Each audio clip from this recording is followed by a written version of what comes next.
Okay, page 915. This is for practice problem 20.6. What we want to do, we want to calculate that Gibbs free energy. You remember back to the previous chapter, we calculated Gibbs free energy, connecting it to enthalpy, entropy, temperature, getting it from reaction reference tables. In this chapter, we can calculate Gibbs free energy from electrode potentials. Okay? We've got a reaction here with a sodium solid reacting with water, generate some hydrogen gas, hydroxide, and sodium ions. Okay? Here's the equation we're going to use. It's delta G, so Gibbs free energy is equal to negative NFE of cell. Okay? N is representative of the number of moles of electrons from the reaction, so the moles of electrons involved in this redox process. F is Faraday's constant, okay, and I gave you the value there, 96,485 coulombs per mole of Kelvin.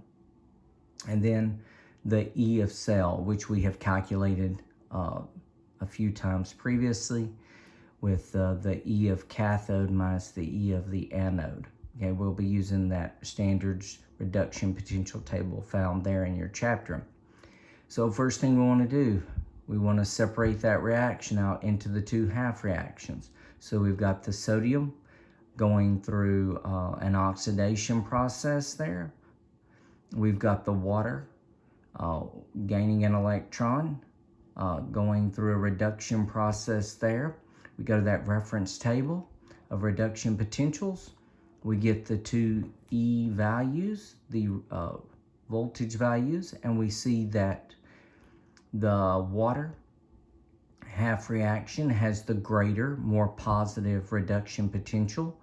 So that will be our cathode, and the sodium will be our anode.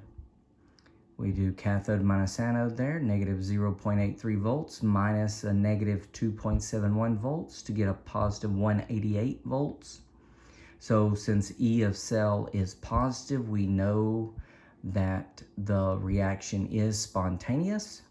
Now to determine the Gibbs free energy, the number of moles of electrons here is 2 moles of electrons. We see that from the balanced reaction equation, and we're going to have 2 moles of electrons multiplied by Faraday's constant and multiplied by the E of cell. Okay, the E of cell. Then we get our delta G. Notice that it is negative. Now, if you're wondering about the units, delta G is joules. It's kind of an unusual derivation of units, but 1 volt is 1 joule per coulomb. Gibbs free energy is a measurement of energy, measure of joules.